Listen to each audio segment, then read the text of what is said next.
Today's conversation is freedom. Newport 1966 was yet another invention. One might be surprised to hear this set with these songs mere days after celebrating a 220-mile protest march. Her performance is not fiery so much as passionate, not critical so much as coaxing, but is nonetheless a perfect companion to the moment of grievance and strategy that preceded it.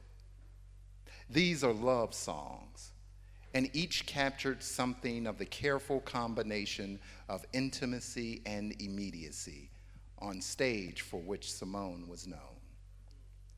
She'd already created one of the country's most explosive songs of social critique 2 years before Newport, Mississippi Goddamn, written in response to the 1963 Alabama church bombing that killed 4 little girls and the assassination of Medgar Evers in Mississippi that same year. The song was described by Simone as a show tune without a show. The Newport performance, however, abandons the rhythm and levity of the known piano accompaniment in service of a deep groove that is so different from the original that the audience doesn't recognize the selection until she sings the first line, "Alabama's got me so upset." Their muffled laughter and applause exposed how distinct this version was from the song that the South tried to censor. Simone swings, sending the listener on a wave across the growing expanse of national violence with her inclusion of "Watts has made me lose my rest."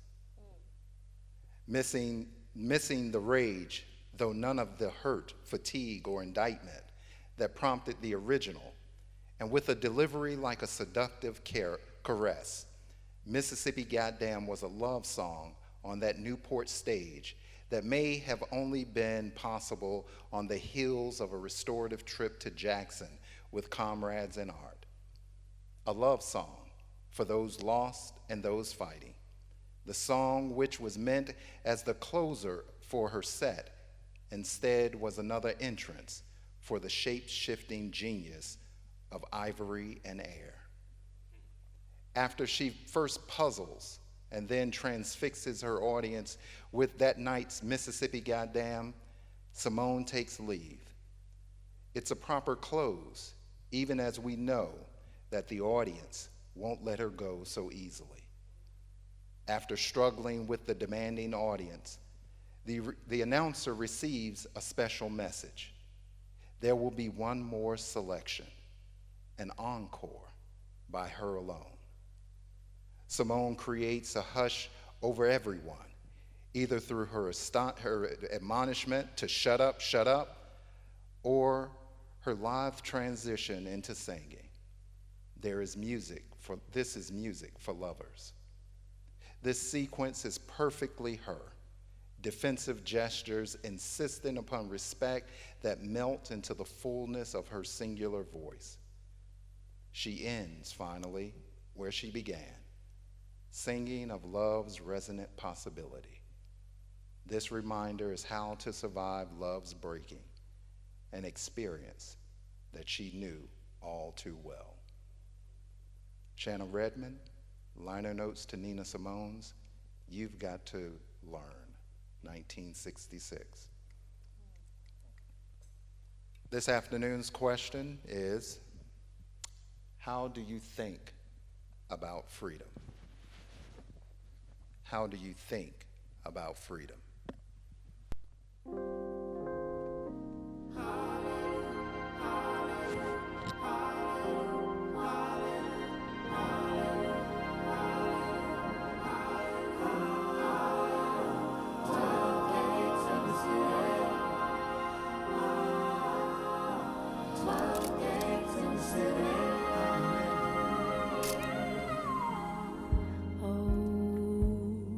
What a beautiful city.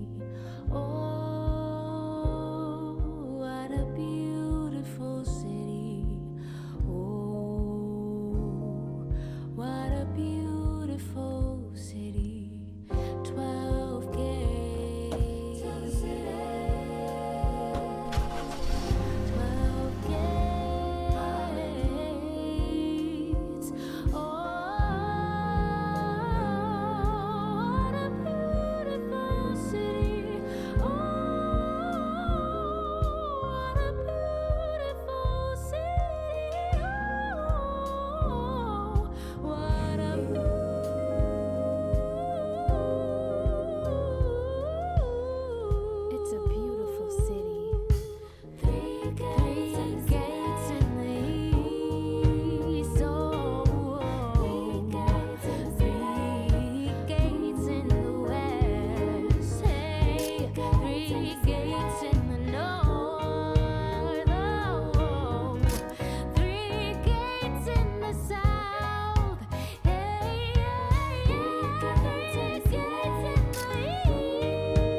So I didn't grow up here. I paid a lot of taxes.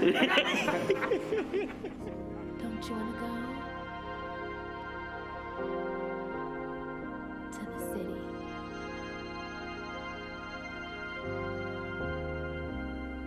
Don't you wanna go to the city?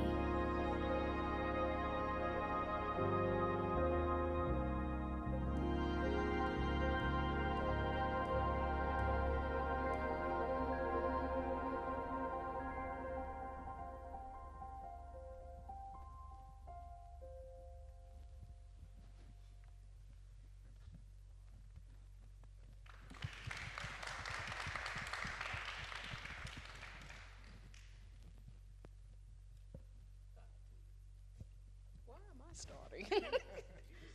I'm the starter. Good. First of all, I want to say good evening, afternoon to everyone, whatever time zone. It's a pleasure to be here and to be in conversation with these extraordinary scholars. What does freedom mean to me? So I'm going to segue into this song that we just heard, and talk about freedom as a concept in many ways. So I was born 1 year, 5 months, 26 days after the assassination of Dr. Martin Luther King Jr. I was born about an hour across the state line here in Danville, Virginia. If you know Danville, it's known for a couple of things. It's the last capital of the Confederacy. It was also the site of one of the bloodiest civil rights battles in the 1960s. In fact, SNCC comes to Danville only a few months before the March on Washington. So I grew up in the residuals of that movement. I grew up with my conception of freedom being shaped by both of these histories, and the interweaving of these histories in terms of what did it mean in terms of the exploitation of labor and people and resources on all sides of that, regardless of race. But also in a musical ecosystem that defied what that social segregation represented because of the engagement of multiple levels of musicians, from black string band music to gospel to opera and classical music to country music, as we are debating Beyonce's place in this. And so I'm telling you this because this song is quite poignant to me for many reasons. First of all, I associate this song with Camilla Williams, who came from Danville, Virginia, first black woman, amongst the first black women to have a contract with a major opera company. But it's a song that became her signature song. And my first introduction to arranged spirituals was Camilla Williams, who would come back sometimes in the summer and would sing, and she sang in my church once. But this song reminds me of migration because of your connection with it in Philadelphia. Because in the Great Migration, there were parts of my family that went to Philadelphia, stayed in Philadelphia. And so, and Camilla Williams as well, ironically, at one point in time. So freedom for me has been about contested space. It's been about blood and land and space and air, and how music in some ways can challenge social order and practice and things that we can't always reconcile through rhetoric and ideology. It represents for me freedom dreams in which you move beyond that land to search for other lands, for new opportunities, and to dream more widely. And how music in some ways serves as a great soundtrack to that. Much of that movement for me is also very gendered in how, in so many ways, we associate freedom with movement and agency, and how in some respects women do not have that movement and agency always, but how music has been a method in which women have been able to overcome the limitations of this physical world, and also the violence and the things that sometimes come with that physical world in order to create new worlds for themselves. So when I hear that piece, I think about struggle, but I think about opportunity. I think about dreams and transgressive audacity that made people move. And so that 12 gates to the city, and what all those pathways were at that time. And even how Camilla Williams sang that song at the March on Washington, which most people don't know that because it's not a part of that audible recorded history. But she sang that song at the Lincoln Memorial, in the second part of that. So hearing that took me to those places. So for me, freedom is about agency and creating and transgressing against the borders and the boundaries that are placed on us physically and intellectually, sometimes economically, and how creativity and Black intellectual culture has afforded us a way to challenge those very things. Yeah, amen to all of that. Let me start by saying it's a real honor to be here on this distinguished panel. I have to give a shout out to the two scholars to my left here. When I entered the field of musicology / ethnomusicology, in the 90s, both Dr. Tammy Kernodle and Dr. Guy Ramsey were already superstars as far as I was concerned. They were role models for me. And in many ways, they embody the types of freedom that I myself aspire to, as people who not only thought about music and wrote about music, but who embodied, who practiced it, who performed it, who preached it, who lived it, who felt it with all of their senses. They modeled for me the kind of freedom that I aspire to professionally, but did not often see in my own local circles. So the work of Tammy Kernodle, the documentary film that we just saw that Dr. Guy Ramsey created there, these exemplify sort of Black excellence for me, and that was Dr. Ramsey's daughter, the vocalist in that, by the way. I think that deserves a round of applause, that film. Thank you for that. Yeah, and the question, how do I think about freedom, for me invites a kind of meta question, if you will, and that is, what does it mean to think about freedom? And I'm struck by the human capacity to think about freedom, the fact that we are able to imagine and to dream, as Dr. Kernodle said, to dream of a better world, to imagine ourselves freed from the constraints that society might try to put on us, right? In the mind, so I think about freedom in an African diasporic and Caribbean context as well. So Bob Marley singing Redemption Song and with the lyric, emancipate yourself from mental slavery, right? So the way that it can start in the mind, and that can ultimately, the belief that can ultimately lead to actual, liberation from these external constraints. But the fact that we are able to imagine ourselves outside of these constraints and beyond them, beyond the temporal or historical narratives that try to put us in a box, that we can think outside those boxes. For me, that's really powerful. And so I think about freedom in that way, in the sort of meta level, and then the beauty of being able to realize and articulate the fullness of our humanity, because that's what it means to be free, right? Even if we're in literal chains, no one could entrap our minds to the extent that we were never unable to free ourselves from those. And so we have the capacity, we are fully human, is to realize our full humanness. Also, the other thing that comes to mind here with this question, I think, is, and just listening to the absolutely marvelous musical rendition that we had to open up this panel. seeing the film and just, yeah, absolutely, right? It is the connection of music.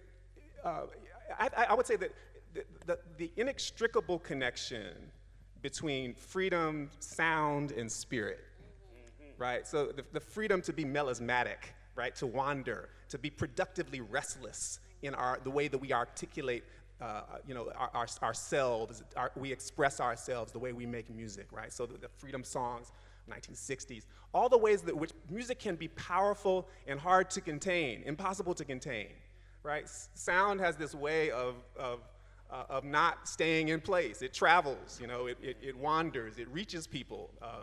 And so I think about all the stories of the freedom riders being imprisoned and singing songs, or biblical narratives of Paul and Silas singing in prison until the earthquake happens and all of a sudden they're free and people's lives are transformed, right? And I think about, sound and spirit, where the spirit of the Lord is, right? There's liberty, right? And so this idea, theologically for me, right, that freedom has a sound, right? Like the prophet Isaiah talking about proclaiming liberty to the captives and setting people free, right? And I think there's a beautiful understanding within so much of our African diasporic cultures that part of being fully human is being able to express that freedom through sound, whether it's our voices, whether it's our bodies, whether it's clapping, stomping our feet. We do something to demonstrate the fullness of our humanity, and that it makes a difference when we do that.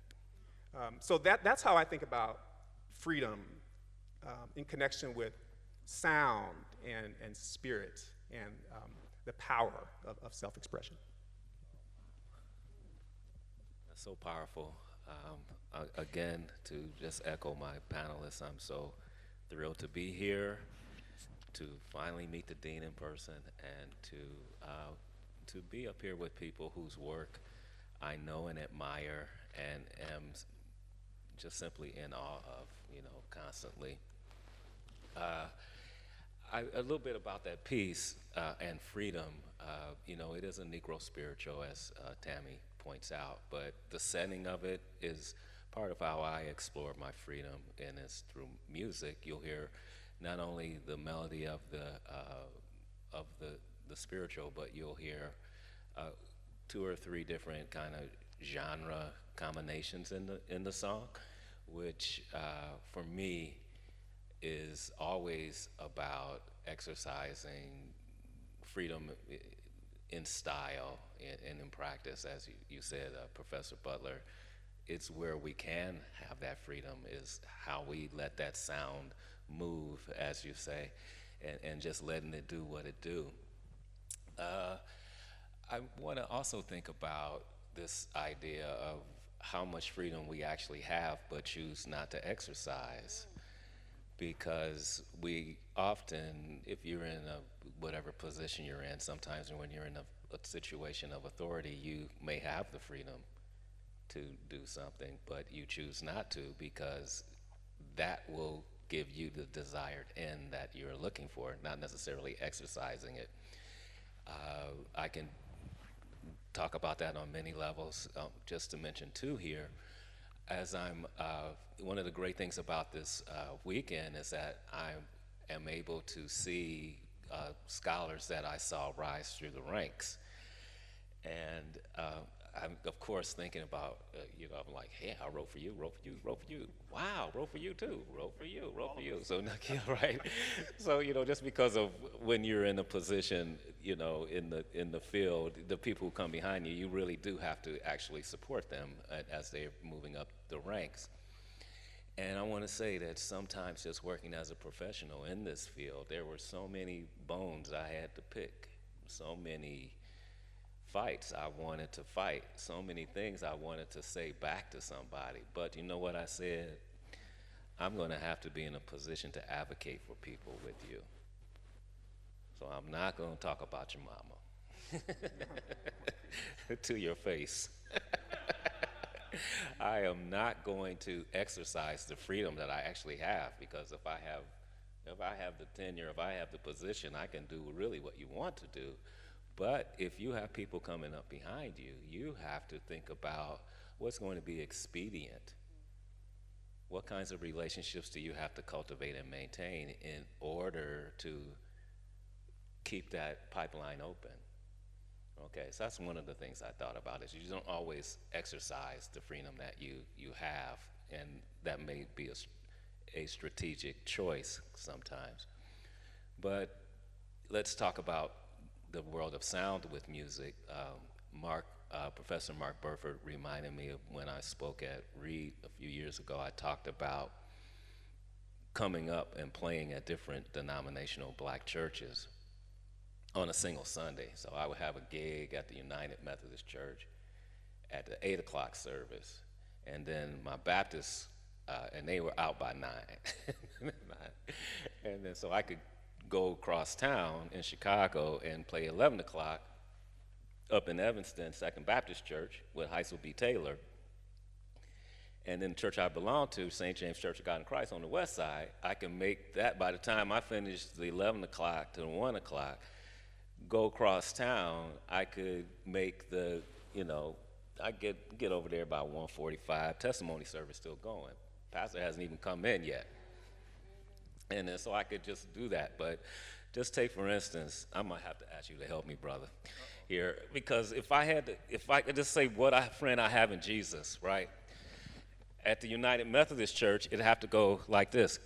Turn the mic off, please.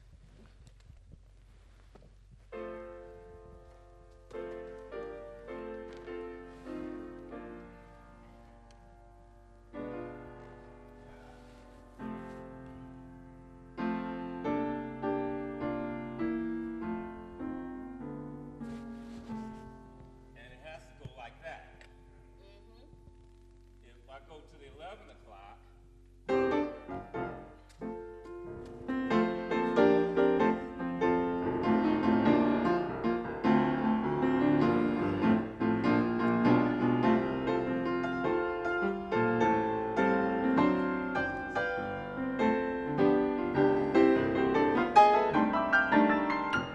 like you got to put all of that in there. I got fired from that United Methodist Church. They really literally handed me a pink slip because I did this.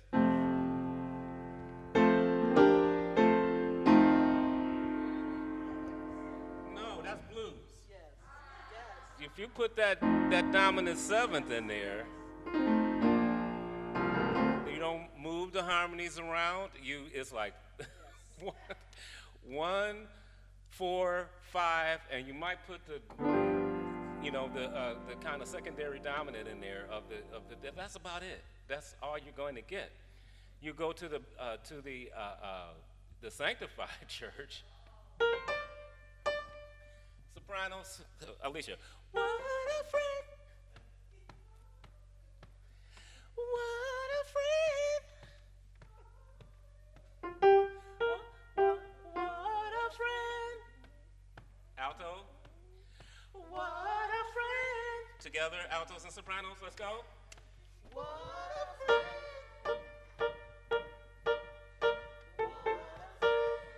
Okay.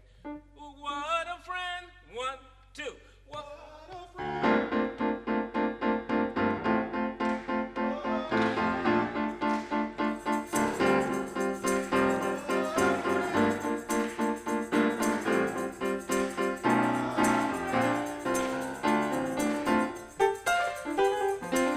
Thank you. Yes. Okay. For half an hour. That what a friend was going for, a half an hour. You're like, okay. Well, You got to have a praise break in between. yeah. Yes. No music. Yes. So in other words, just because you had the freedom, and I had all of those resources in my hands, you have to use them in the right place. Yes. Because Yes. if you use them in the wrong place, you'll get fired. As a young family man, I had 2-size diapers to buy. I needed that United Methodist Church money, and I lost it because I used the freedom in the wrong place, and it messed up my end. Freedom has responsibility. Has responsibility. That's what you're underscoring for us. Freedom has responsibility, which goes back to your point. Oftentimes we don't understand what freedom is. So we will work and we will strive to a certain point, thinking that freedom means to glide. It means to downshift. That freedom means that that we let our guard down. And in some ways, that's why we find ourselves in cycles of having to fight, because we have not listened to our ancestors who said freedom is a constant struggle. It's a constant struggle. And so it's a constant struggle. It means that we're always dealing with these cycles of things that come about, much like what we do in music, right? Each set of changes, each chorus, each verse allows us an opportunity, right, to work out, to struggle, to tease, to manipulate what is happening sonically. But it also is that larger metaphor for life. You all were talking about professional, responsibility, and in some ways, theological responsibility. Because in each of those churches, what you were establishing was really a canvas. You were providing the nest, right, for the presentation of the word, for the invocation of the Spirit. You were ushering in, but understanding where that was supposed to happen and how it was supposed to happen in those spaces.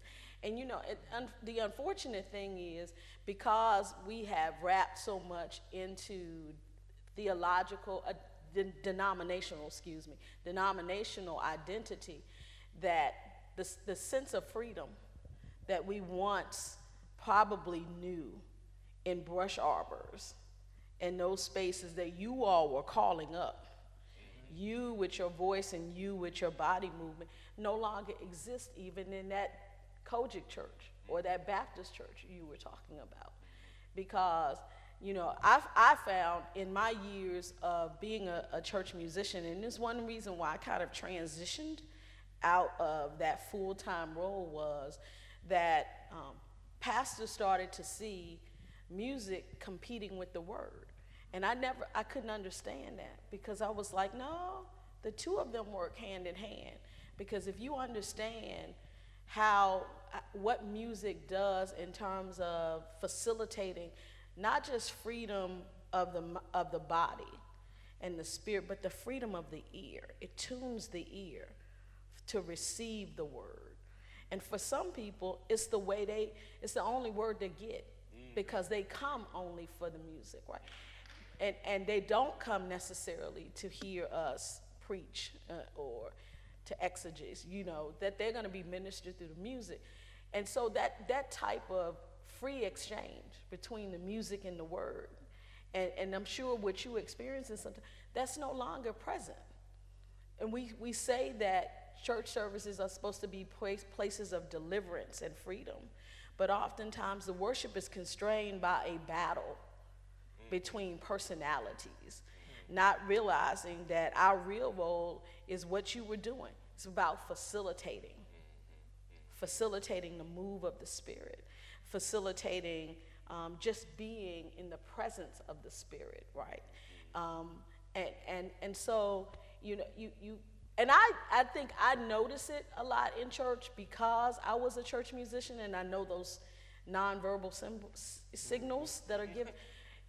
But I see things being constrained in so many ways, or certain genres can't be sung, or certain songs are no longer palatable, or and so that space of freedom that was once worship space has become a space in which freedom is often contained, and we operate from a place where we don't have responsibility to the people we are serving.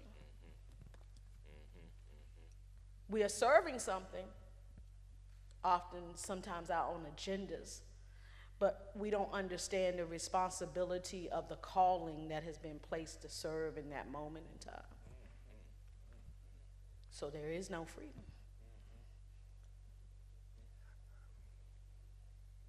Let me let that sink in for a second.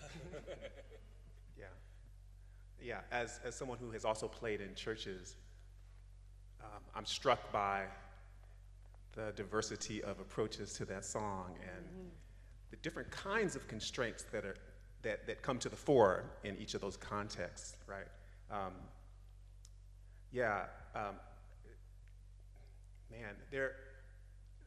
There's just this, I think to Dr. Kernodle's point too, there is, for me, being free musically is connected to being free spiritually. We are in service, we ideally not to the rules, although that may be necessary to keep the job, but ultimately to the spirit, right? And so the idea that the music itself is a theology, that the sermon, that the word is not just a text linguistic expression, but that it can also be in the movement of the Hammond organ, in the particular chord progression, in the dance, in the ritual, in the call and the invitation to dance. I mean, that's something that cannot be contained, and it's interesting that, you know, and painful to me that like we sometimes would find ourselves in positions where we have to hold back, you know, because then that is in fact for me a constraint on a freedom of expression. And so much of I think of what we often think of as Christianity and Christian ritual is so either Eurocentric or just Western-centric or something, and I have a feeling like, you know, the Spirit, Holy Spirit is sitting back, like, you know, if the Holy Spirit sits back, the Holy Spirit doesn't sit, right? But God, you know, the divine is like, y'all are so limited, you know, if only you knew the full range of expressions that I would accept that would be pleasing to me, you know? And not only in the United States, but like as someone who does research in Haiti and Jamaica, I see all kinds of churches, and they are sonically so different, but often there is this sense of like, oh my God, they dance like this. I mean, this would never fly back home and wherever, but look at what they're doing. And sometimes missionaries will come and say, oh, you can't sing those songs. That's not of God, you know. But they have found their own, you know, kind of healthy, rebellious, spiritual rebelliousness and restlessness to express their faith and express their God, you know, and embody that in musical ways that make sense to them and that speak to them and that give them that sense of fulfillment and freedom as well. So anyway, yeah, thanks for sharing. Go ahead. No. Again, I'm just going on your point. I love that you brought up the relationship between, I don't think I was fired by the pastor. I think I was fired by the president of the senior choir. So You were playing with the senior choir? You don't Yeah, play yes, with the ma'am. I was a young man and I didn't know. She gleefully sat me down and told me why I wasn't going to be there next week. But I love that you brought up that classic relationship between pastor and the musician, because I don't think it's really theorized that much publicly, because it's thorny. You know, if the pastor is there to represent God, then if you have a disagreement with him, you're disagreeing with God in certain kind of theological circles. Certainly in the ones that I grew up in and experienced as an adult musician, who actually depended on that paycheck. You know, that was part of how I, fed a family of 5. So, you had to tread the line, when it comes to that. And it's funny how sometimes those, where those tensions show up, they might show up on the level of style, like I, showed you, some theoretical turn in the music. If it's a little too,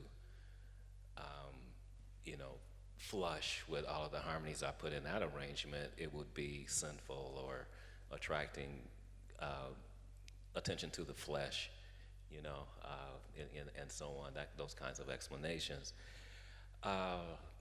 But one of the things that I've experienced, as a working musician in the church, is that I think sometimes that if pastors have musical inclinations or musical aspirations, whether realized or frustrated, that there'll be this tension because they desire the gift.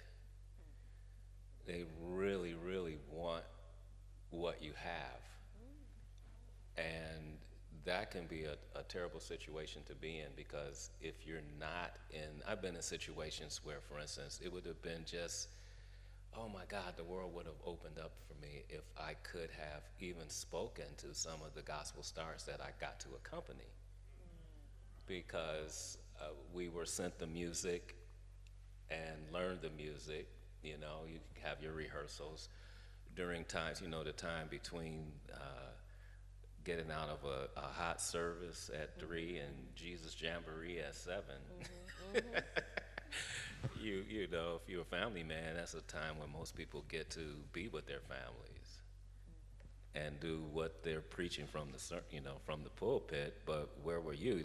You cramming some music because so-and-so is about to perform there, and you have to be in the band and, you know, usually without a rehearsal, you know, get it right.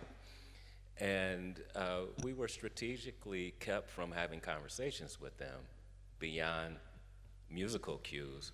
Why? Because sometimes they might be looking for a pianist or a bass player or a drummer to take on the road, and that could be your big break. The thing you dream about becomes their nightmare, because that means they would have to hire another musician to replace you, and you know all of the cues, you know the offering music, you know the whatever, you know, you know how to prepare the sermon, the sermonic preparation music, we're really trying to beg music, that you just have all of the cues, and so that would be a great loss. I don't know whether, is that talked about in theological circles and schools and things like that, that kind of dynamic between pastors and musicians. I don't know. Here and there. Mm-hmm.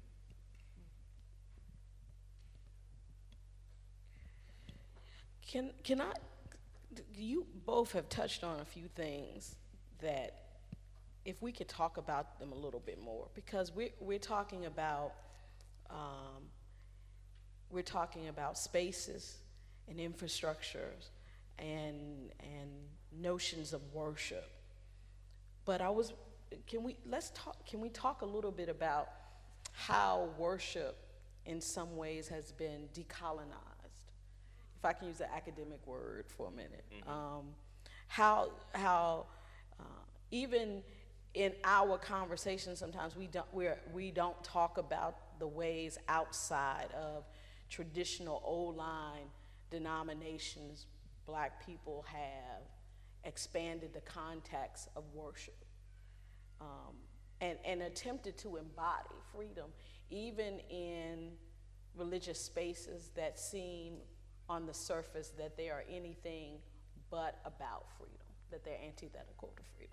And I say this because, you know, we were all talking about traditional Protestant religions, but when we look at Black spirituality, and especially what was happening in the late part of the 20th century, and how that really began to open up sonically, and how that began to open up ideologically and theologically, you know, we heard some different things that were really reflective of the ideology of the Black Power and the mid-century Black civil rights movement, right? This whole notion of embodied freedom, which was coupled with vocalized freedom, right? And some of it being meshed in the movement. And in particular, there are two people that come to my mind that bring me into that space. Mary Lou Williams is one. Alice Coltrane is the other. Because I think what they really represent is how, you know, because we situate Black women as being so central in the identity of worship in our churches. Primarily as singers, but there was a point in time when as instrumentalists as well, right? It's Sister So-and-so who ushers us into the presence, right? Even at funerals, right? She is the one who brings us into this moment of mourning. But, you know, I think when I think of Alice and I think of Mary Lou Williams, I think of women who took on those roles outside of the traditional Black church, and how they really opened us up to considering this this dance between the sacred and the secular that we always do, right? But this dance about, whose worship is this? And how I worship, because Mary Lou Williams was doing it within the Catholic Church. And when we talk about that, people are like, the Catholic Church, because of the history of the Catholic Church, right? And what it has come to represent in terms of slavery and colonization and indoctrination and imperialism and you name it, right? That's what we associate it with.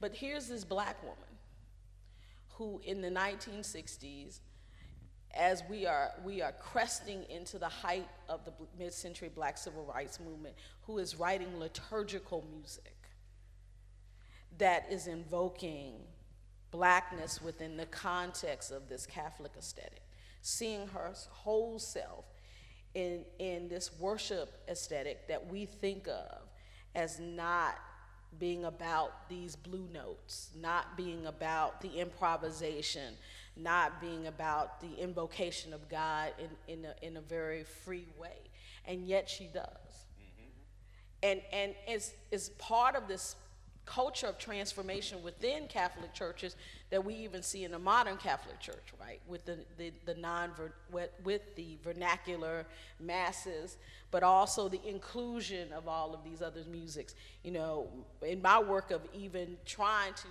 uncover Mary Lou Williams's point of freedom, I went to black Catholic churches and was really shocked to find, okay, wait a minute, these are black Catholics who are integrating gospel into the celebration of the Mass in a way that she was kind of integrating jazz and blues in the 60s, right?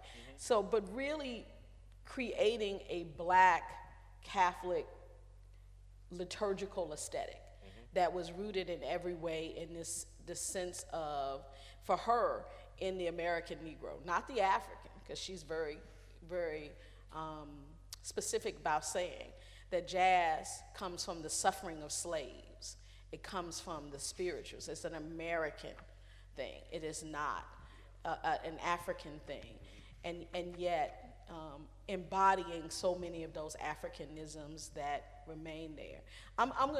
I'll circle back to Alice, but when I think about freedom and I think about worship, I'm thinking about these black women who not only were creating this sacred music, but understanding that they were going to be subject to a cultural industry that did not or would not support them. So they created pathways for freedom by creating their own infrastructure, by creating their own publishing companies, both Alice Coltrane and Mary Lou Williams, creating their own record companies to release just their religious music, right? Creating these spaces of worship where, Alice Coltrane creates an ashram, a religious community, and she's Hindu, but she's bringing Baptist and Pentecostalism into Hindu traditions because of her connection to Detroit, her connection with the Lucille Lemon Gospel Choir, which gave us Ma and Pa Winans, the Winans family, so her bringing all of that into, these Southeast Asian practices, but finding still a way in which to invoke this very African aesthetic of freedom.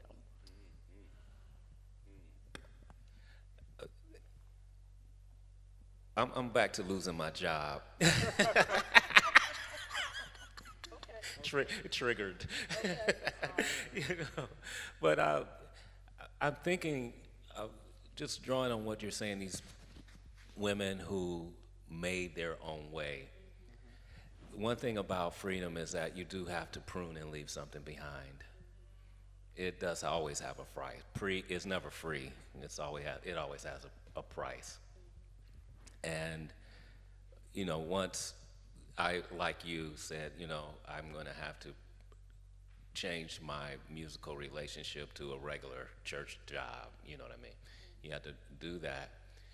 And I remember by the time you go through, I had experienced this in lots of different denominations as a musician, because music has been a way for me to move and migrate into different places. It's just been a passport for me. And one of the doctrines that I absorbed was about not engaging secular music. You know, I was in that situation where you couldn't listen to the devil's music. So, you know, I'm trying to comply as best I can. I kind of purged the record collection. I kept the Coltrane though. I said, okay, surely God understands. But you know, I would really try to work on it. And one of the things that happened when I made my transition, you know, out, is that the drummer in the band I was with, we called ourselves the Sanctified Band, and we basically we were a 1980s band that trafficked in all of the kind of Chick Corea fusion era stuff with the melodic lines and the instruments and all of that into gospel music. And he handed me a cassette and said, "Yo, man, listen to this." Took it home. Is it contraband? Yeah, it was contraband. Hiding it from God, you know, slipping in and played it. It was, you know, from beginning to end, 365 days of the year, I want you same old love. You know, I was like, this music to my ears, literally. I mean, it had just a list of what everybody else was listening to, and I was like, wow, this is what's going on. And then, you know, look at it now. I'm making Beautiful City, multiple genre, totally free, but I had to leave some of those doctrinaire ideas about who I was supposed to be and how I was supposed to be and what music I was supposed to. Can you imagine walking around with all of this musical stuff in your head and not being able to express it? Yes. Yeah. Because that's a lot of women. That's a lot of women who have a lot of that in them. And they're either reduced to being a singer, or they're reduced to being invisible totally as a musician, let alone actually being in that space, right? You know, right. And I just say that not to be facetious, but to tie into that, because you were dealing with it from a doctrinal point of view, with them telling you that. But every day, every Sunday, there's some woman who's being told. And I know that from years of serving in those places. I started when I was 14. My first full-time minister of music job happened at 14 because my cousin got sick. And I was a replacement for my cousin and did not leave that church job till I graduated from high school. And even then would come back sometimes and play for them. But that was how I fed myself through college, right? You know, you playing for all those churches too. But then I got to a point where there was a roadblock. It was very clear that, you know what, it didn't matter how talented I was, how much I could decipher. I was always going to be undervalued as a musician simply because of my gender. I actually had a pastor tell me that once. I was brought into a church, and I was a graduate student. This is like near the final years of my graduate study. Came to this church to help them rebuild and regenerate what was a dying music ministry. So I come into this ministry, you know, naive. I just want to serve the Lord. You know, I'm going to do what I need to do. And, you know, all the choirs come together. You know, things are in order. Pastor hears this guy at a revival who can play the Hammond organ. So he decides, I want this guy. Because why? Because this guy has what I don't have. Yeah, but he also has this Pentecostal thing I want that we don't have in this Baptist church, right? And so they have this very expensive organ. And I'm talking about one of these organs, you know, the church done spent 20 years trying to buy, right? And they decide, oh, well, let's move the expensive organ so we can buy this Hammond organ. So this one guy named JoJo, I'll never forget his name. Hey, JoJo, if you're out there, can come in. JoJo can't read music. JoJo, you know, and so a couple of weeks in, the pastor comes to me. He's like, yeah, I'm going to make JoJo the minister of music. I was like, oh, okay. He was like, yeah, you know, I figure you're going to leave anyway.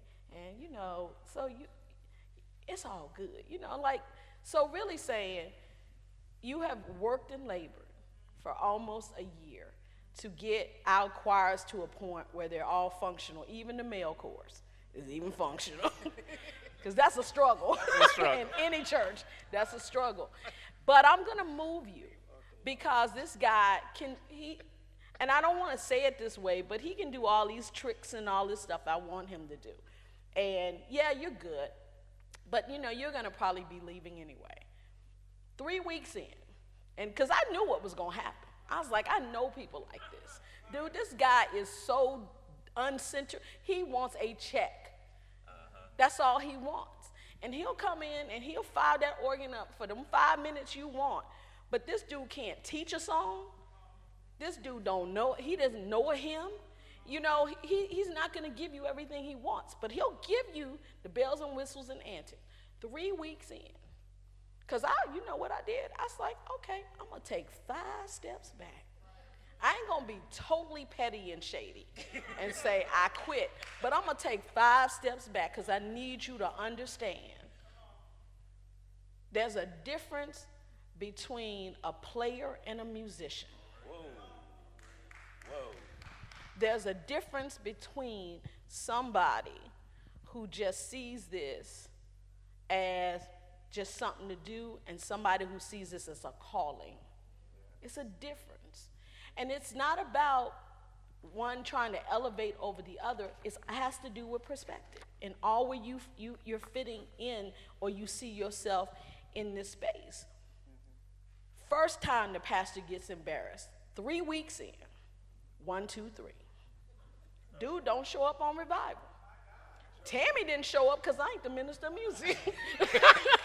So, choir Not revival, not the revival. Yes, choir there, pastor there, and he looking for JoJo. And JoJo ain't nowhere to be found because you paid JoJo on Sunday. And JoJo said, Well, I ain't Tammy, getting can I ask you this though? Yes.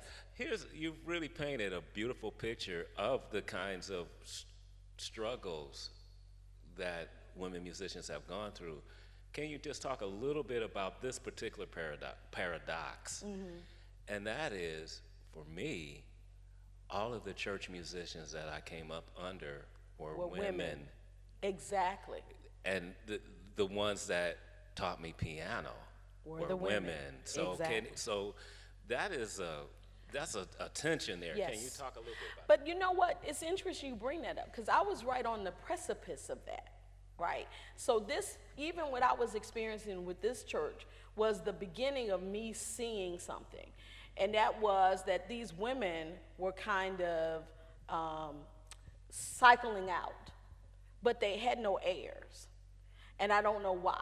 I can't say for sure, well, it was because, you know, that many of our churches started to go to a band aesthetic, and that really began to mirror what we see in like secular music circles. So if you weren't really established, you weren't really going to get that call, or you weren't going to get, you know, called up. I think I got into places because I had the education and I had the skill set. You know, I could read music, but I could play by ear as well. But then when people would say, you know, she going to Ohio State, they'd be like, oh, sit in. You know, like that was like the thing that, but I think in some cases, you know, yes, we went through a period where it was all of these women within our communities that were ensuring, you know, musical training and things. But we got to a point where that was no longer necessary. You know, if you could simply play by ear, or you had someone who could just show you the basics, right, you could fudge your way through it, particularly as the repertory changed. Because notice what I said. JoJo could play, but he couldn't play a hymn. And I'm not talking about just a hymn by, let's open up the hymn book to 137, let's have a little talk with Jesus. No. I'm saying, you know, if we sat down on Sunday morning, I started the hymn on the piano, and by the chorus, JoJo came in. because he didn't even know the structure of the song. And and I never said anything about that because I already knew what his skill set was. And I could have argued with that pastor and said, wait a minute, so you gonna tell me, but I didn't have to, because the third week, JoJo didn't show up for revival. And then it became a pattern. And see, Tammy stepped back because I was like, you cut my pay to bring him in. You took away responsibility, and that's fine. But your rationale for doing that was not based upon merit or talent. It was based upon a carnival-like atmosphere that you wanted. Because what he wanted was a shouting Baptist church.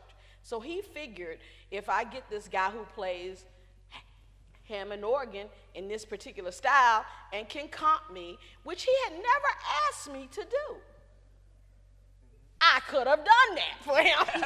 But he never asked me to do that. Because when I came in, I read the scene. I knew what the scene was.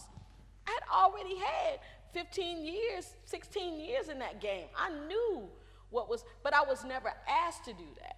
But he went somewhere and he saw something and he had an experience. And that experience made him want to replicate that experience, right? But you got to understand, you can bring those dynamics in, but if there's no real understanding, or people aren't really, or haven't been facilitated into that kind of worship, it's just what it is. You got one or two people, but you got JoJo just doing JoJo over here, having a virtuosic moment by himself, and the one or two people that's gonna shout, and the pastor then gets up and he thinks, I'm ready to preach. And he wondering why everybody looking at him like, what's this? Because after a while, I never had to say anything. The choir members started murmuring. JoJo never shows up. We're here for choir rehearsal, and JoJo is 45 minutes late on a Thursday night. So, my whole point is that you can be skilled. You can have all of that in you and want to offer that to you, but there are restrictions on you based sometimes in what you come in, the body that you come in, that you'll never get an opportunity. I went to a church and sat down for 3 years. They never knew I played one note.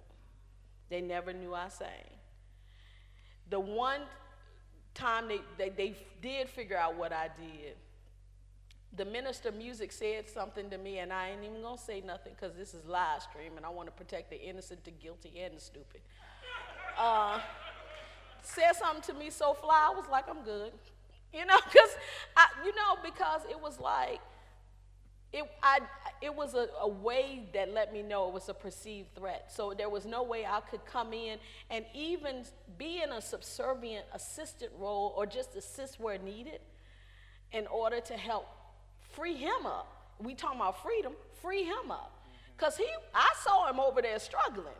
And I saw him over there trying to manage things, but it was so much about, she might take my job. She don't want your job. She has this credential. They don't never have to know that. I'm here to be a team player.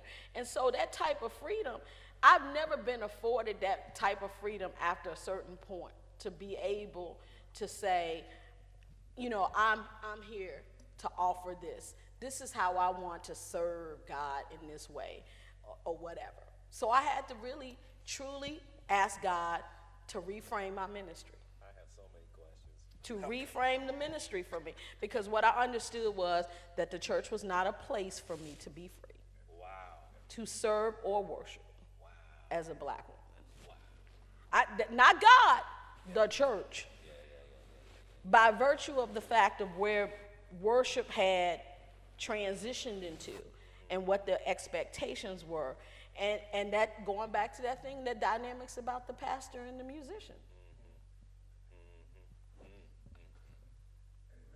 I think, amen, right?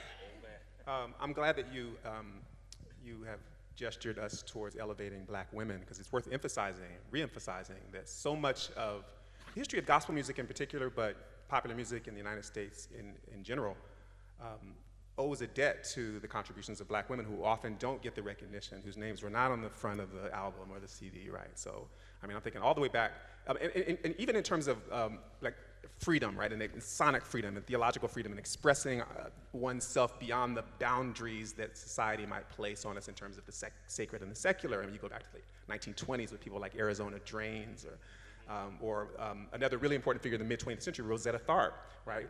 Playing guitar and singing, right? Like wearing this dress, like, you know, and at considerable cost, right? Facing all the criticism and whatnot. And most of my students have no idea who Rosetta Tharpe is. They've never heard of them. And some of them are like, well, how come I've never heard of Rosetta? Why did nobody ever teach me that she influenced, you know, Elvis or, you know, or Jerry Lee Lewis or all these people? I mean, and even sort of moving ahead in time, you think about worship as being something that takes place not only within the walls of the church, but in people's homes, or the ways in which people can experience God or the divine through some of these recordings that are you know, gospel recordings. I mean, I think about women who are the lead singers on recordings like Oh Happy Day, right? How many people know the name of that singer? Her name escapes me right now. Someone, Shirley Miller, right? Morrison before that. For me, it was like, you know, in the 80s and 90s, it was Kim McFarland with Milton Brunson. You know, I tried him and I know him, or For the Good of Them. All those, I mean, and, you know, and people might not know the names of those black women, but they were so instrumental and sonifying a kind of musical freedom. I mean, with the kind of excellence and melismatic delivery, it was just, I listened to the records, I'm thinking of even Aretha. And like she sounds like she's singing gospel no matter what she sings, right? Or Shirley Murdoch or Whitney Houston, right? Like all of these singers, Fantasia, right? They are giving us theologies of sound, regardless of the packaging that they come in commercially. And that is a huge influence because I think it broadens our notion of worship to, from that which is confined to the rituals of the institutionalized churches that are organized according to denominations, and to think about the sacrality of popular music and the spirituality and the sacredness of those expressions wherever they might appear. And I think part of the discussion of freedom, for me, has to do with this willingness, again, to resist the JoJoification of gospel music, if I may, right? And to think in ways that are not dichotomous, right? To avoid the sort of binaries, if we can, at least in terms of how we express ourselves, how we hear, and how we listen, and how we move. Extending that conversation about black women in the church and music, I could say that I am, one of these days, there's a freedom I aspire to that I don't have and have not exercised, and that is my history in the black church and as a musical person surrounded by women who played and sang. And I'm coming of age at this point, 12, 13 years old, and they said that, okay, you're the director of the youth choir. Didn't ask for it. That was an assignment, and that was back in the 60s when you just said yes if you were a child, or 70s, it was the 70s. And I don't really hear many people talk about, or I haven't read about, this idea of sexual attraction within that realm, because, you know, since that time, I know it just, creative women are like, okay, I just think it's the best. And it's because of that situation I was in. If I had spent those years in another setting, it would have been in that setting. So it's really about the setting I was in created who I am, but you're really not free to talk about that necessarily, because when you start talking about, as Alicia Jones's work has forever changed the world and how we think about these things. It's not something that you can talk about freely, especially if you're not queer. Because these days, if you talk about it from a queer aesthetic, it's your avant-garde. If you actually add in the other aspects of sexuality and gender expression in the church, it can become a different conversation. But it should be part of the conversation, because that's when I became a church boy. I love church. The women were feeding me. The music was good. The girl on the piano had pressed hair and beautiful skin. I was wondering where you were going with that. And she could sing beautifully. I mean, outside of that context, it's so like, well, of course. But you put it in the church, and all of a sudden it's taboo. It's something that you shouldn't talk about. The idea that people are coming of age in the youth choir. First kiss in the church vestibule. Okay, I love church. I wasn't JoJo. I was on time for choir rehearsal. Because you wanted to see the sisters. Exactly. Shirt ironed. You know, I would iron my shirt for choir rehearsal. That one black shirt, it was shiny, and it was just so shiny. But we don't really talk about that, and I wonder why we don't have that freedom to think about those types of connections, which are just as real as what's going on in the basement parties. Yeah, I mean, I Praise do think, the Lord. I do, yeah.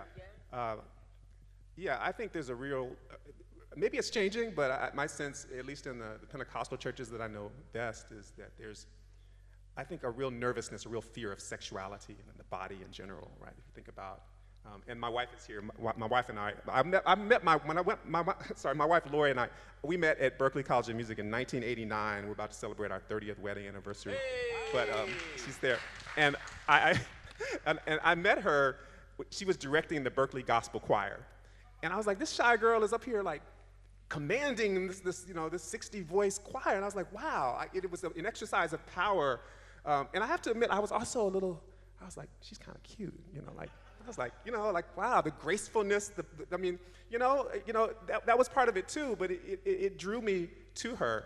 But in general, I feel like there's a nervousness about even talking about sexuality and sensuality, but absolutely it's an issue, right? I heard a male pastor one time said, I know for a fact there's a connection between speaking in tongues and sex. I was like, okay.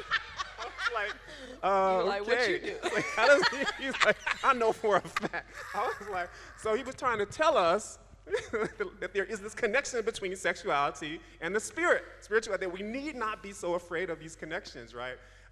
But yeah, the gender dynamics, the kinds of homoeroticism that exist in the church that Lola Jones writes about so Yes, wonderfully. yes. I think all of those things are part of the discussion that is often avoided, but absolutely necessary and relevant to the conversation of freedom as well. It has to do with sometimes how we need to think outside of the sort of human-made constraints and boxes that we put God in and we put worship in as well.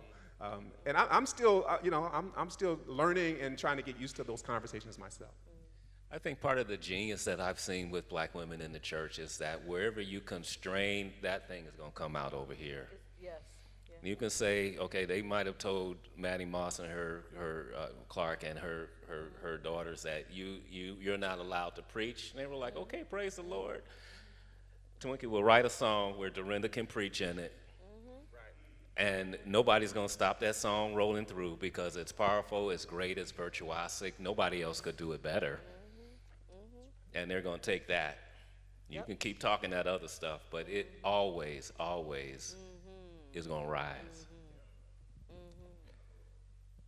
Constructing your own freedom pathways when it's not obvious that you're free within that. But you know what's so interesting to me when you were saying that, both of you, is that how there's this willful lack of recognition that the vibrational things about sacred music are the vibrational things that move us in secular music.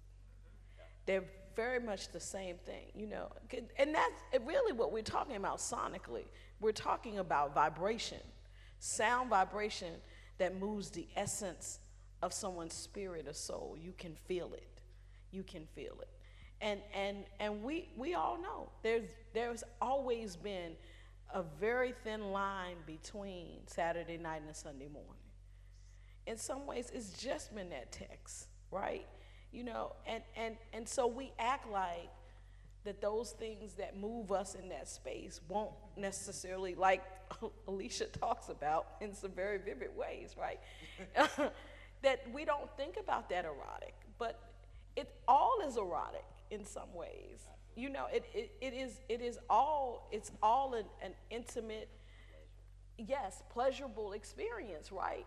There's a reason why there are people who are addicted to church, that are addicted to worship, you know, that are because there is something that moves them in an endorphin kind of way that is akin to sex. It may not be the same manifestation, but it's that same kind of, you know, spiritual endorphin release that you have during sex that some people experience in worship. And so it's a need, it's a desire for constant worship, you know, constant, you know, being brought to a certain space spiritually. But we act like those things don't exist and they're not true. And I think that's the real unfortunate thing that has been done to us as people. And I think that has enslaved us more. If we talk about that, has enslaved us more than anything else, is the conditioning of pleasure that has the way in which pleasure, the restraints that has been placed upon us, that we cannot understand the true fullness of what that was created for us from the very beginning, how we were created to be in those spaces, right? You know, and to know that in a very spiritual and physical way, it is unnerving to me many times, especially because, as the only woman on this stage, what you are socialized and told to do, you know, how to sit, how to walk, how to act. You know, I've been sitting here like, is my legs right? Is my, you know, the whole time, because the body is policed and surveilled, and is placed under surveillance in such a way, because we become responsible for whatever pleasure or lust that comes from just simply being sometimes, and it's a type of enslavement. It's a mental enslavement, and it happens in different ways. Like you're talking about, you know, you see the cute girl, but you really can't say that if you don't want to get called into the pastor's office, depending on who the pastor is, because sometimes the pastor will have that conversation with you, but we ain't gonna talk about that. Specifically, I was talking about just from my position now. Yeah. I mean, then my point is actually this stuff is going on now. It is a dating site. I'm just saying this as a scholar. You try to talk about these things, and it's just real easy to get canceled if you say the wrong thing, do the wrong thing. It's really, I'm fearful of it, to tell you the truth. It's because you don't want to get this far and then, you know, mess up your timing this late in your career, because you actually want to tell the truth about what's going on. It's something I'm really pushing toward, and thank you for offering us this space to begin talking about, or for me to begin talking about these things, you know. How do we think about freedom? Borders, boundaries, body, blackness, aesthetic, audacity, agency, authority, advocacy, aspiration, embodiment, exploration, experiences, the erotic, the ecstatic, and the expedient. How do we think about freedom? Movement, memory, mind, ministry, music. Thank you, Guy. Thank you, Tammy. Thank you, Melvin.